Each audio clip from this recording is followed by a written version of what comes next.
I remember she got in trouble in March 2023 after sharing a TikTok where she shared her bone broth starvation diet. This article reads that Gwyneth has been touting her toxic wellness ideals since 2008, which usually consists of harmful messaging disguised as health. In an interview for Dear Media podcast, Gwyneth was asked about her wellness routine. And while nothing about what she says is particularly new or even surprising, it's startling to hear someone with a huge platform casually discuss their own starvation methods in 2023. Here's a clip of that moment that went viral. What's your wellness routine look like now? I eat dinner early in the evening. I do a nice intermittent fast. I usually eat something about 12. And in the morning, I'll have some things that won't spike my blood sugar, right? So I have coffee, but I really like soup for lunch. I have bone broth for lunch a lot of the days. Try to do 1 hour of movement. So I'll either take a walk or I'll do Pilates or I'll do my Tracy Anderson. And then again in the sauna, I dry brush and again in the sauna. So I do my infrared sauna for 30 minutes. And then for dinner, I try to eat, according to paleo. So lots of vegetables. It's really important for me to support my detox. Gwyneth, at this point, you've been detoxing for decades. What are you detoxing from? Because of this video, many women were calling Gwyneth out for spreading harmful messaging. Quote, "This is being promoted as wellness, which is really messed up, especially coming from someone so prominent." Another woman calls Gwyneth out while also supporting everyone who's called her out, saying because that is what we should do when someone is promoting disordered eating. I mean, I'm not going to doubt that Gwyneth follows this diet, but I feel like everyone is all talk. I mean, think about it. Everyone wants to be seen a certain way, and she wants to be seen as an almond mom. And so do I believe it fully? I mean, she might be snacking down. She might be on her way to Goop and stopping at the Burger King, in Beverly Hills and picking up like a quick sandwich real quick, hiding the wrapper, under her seat. And then like the maid knows, like only the maid knows, the one that like cleans up the wrappers. Like, oh, don't, like, where did this ketchup packet come from? The evidence, you find it in like the coat jacket.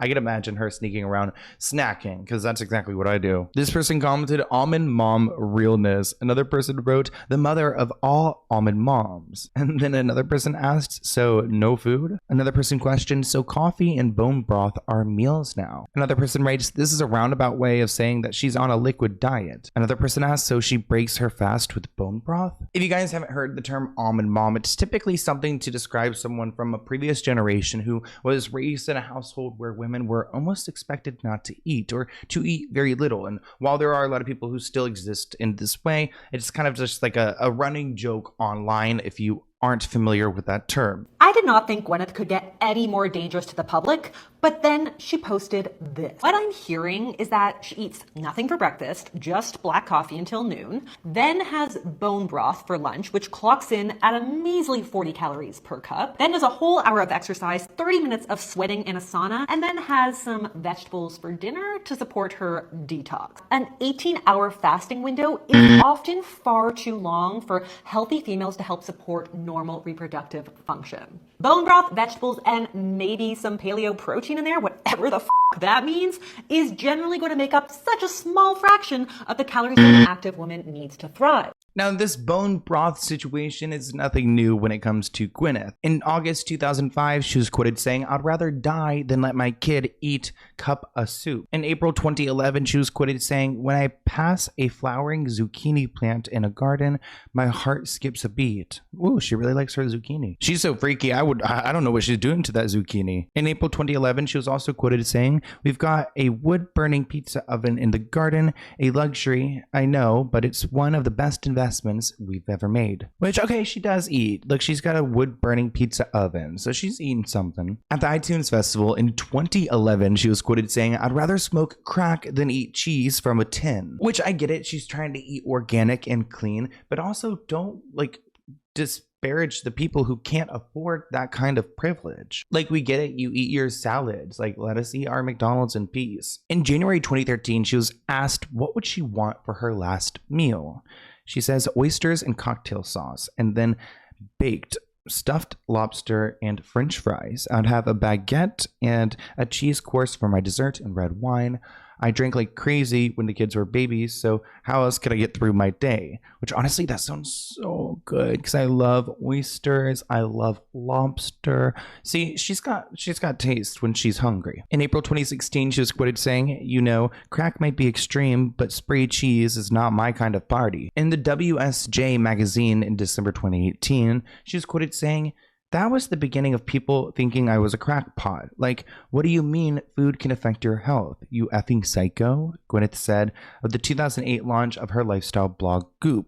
"I remember when I started doing yoga and people were like, 'What is yoga? She's a witch. She's a freak.' No, she's just quirky Gwyneth." In the New York Times in 2019, she was quoted saying, "The press was super negative and there were personal attacks about what I was feeding my children and what kind of mother I am. Now, the gluten-free market is huge," because she was one of the advocates for gluten-free diets. Meghan McCain wrote for the Daily Mail, "No wonder there is an Ozempic craze sweeping the nation and a heroic chic thinness is back on fashion runway, saying that the wellness trend is making us sick and Gwyneth Paltrow is part of the problem." Bethany Frankel defended Gwyneth, saying, "It's not for 18-year-olds. I think it's for moms, and we all know her shtick. We've been hearing it for years." Bethany knows how to sell a product, and she claims that Gwyneth knows exactly what she's doing here. But I want to get into something a little bit darker. The ski accident that happened, and I remember seeing Gwyneth on the television in a courtroom, and I was confused as to what was going on. Terry Sanderson sued Gwyneth for $300,000, alleging reckless skiing caused her to run into him from behind. He suffered 4 broken ribs, a concussion, and lasting brain damage. Gwyneth, who has repeatedly denied running into Terry, countersued for $1 and her legal fees. Terry filed the lawsuit on January 29, 2019, saying Gwyneth was skiing out of control when she hit him from behind, knocked him down, and landed on top of him.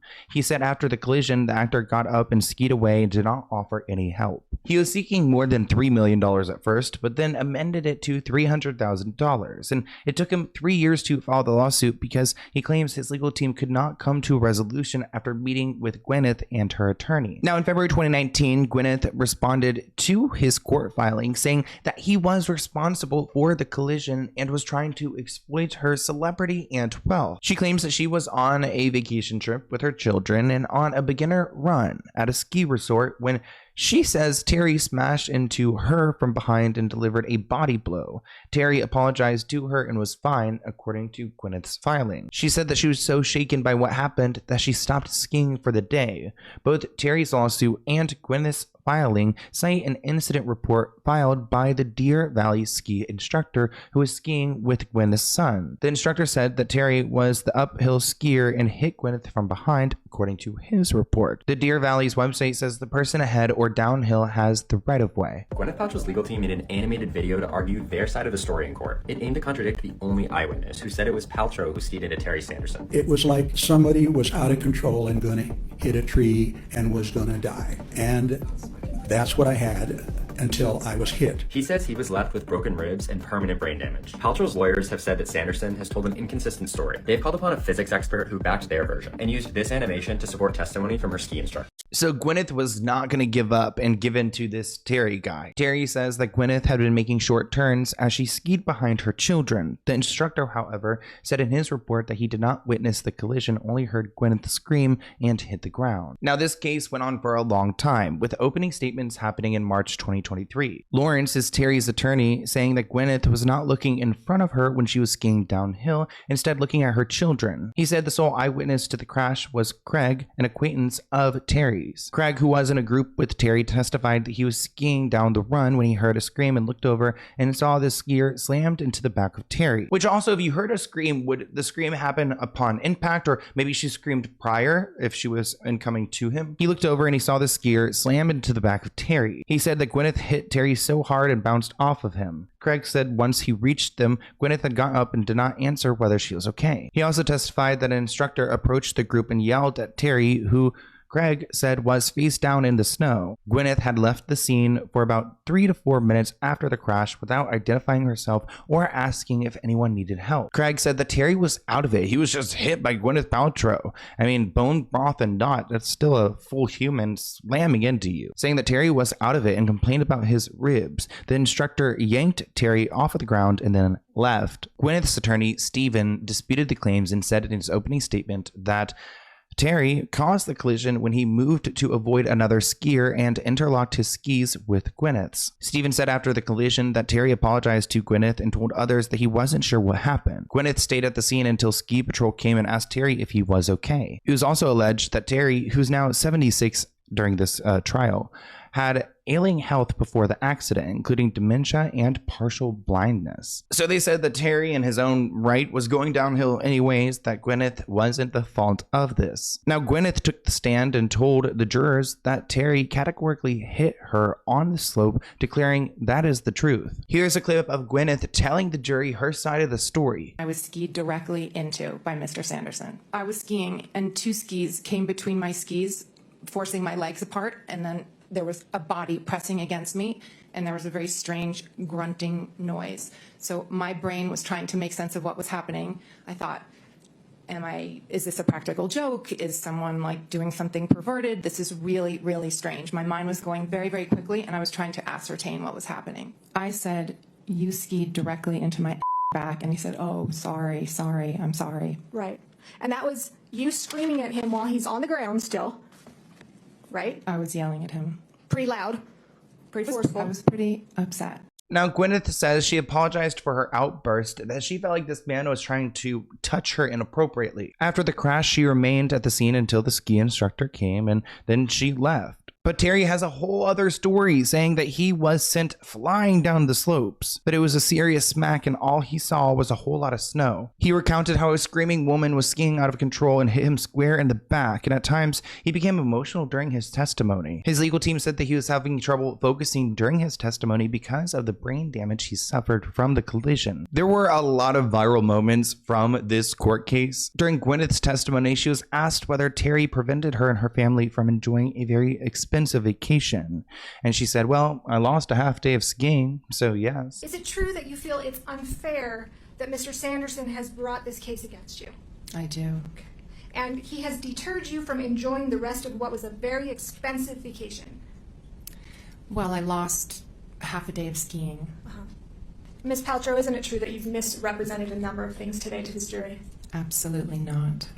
Ultimately, Gwyneth won this battle. She got the jury on her side, and he is 100% responsible for the crash. Gwyneth said that she's pleased with the outcome. As she left the courtroom, she bent over and whispered to Terry, saying, I wish you well. Terry told reporters that he thought it was very kind of her. So, damn, a rough case. Thank you for watching this clip from the Let's Get Into It podcast. To view the full episode, visit the link listed below.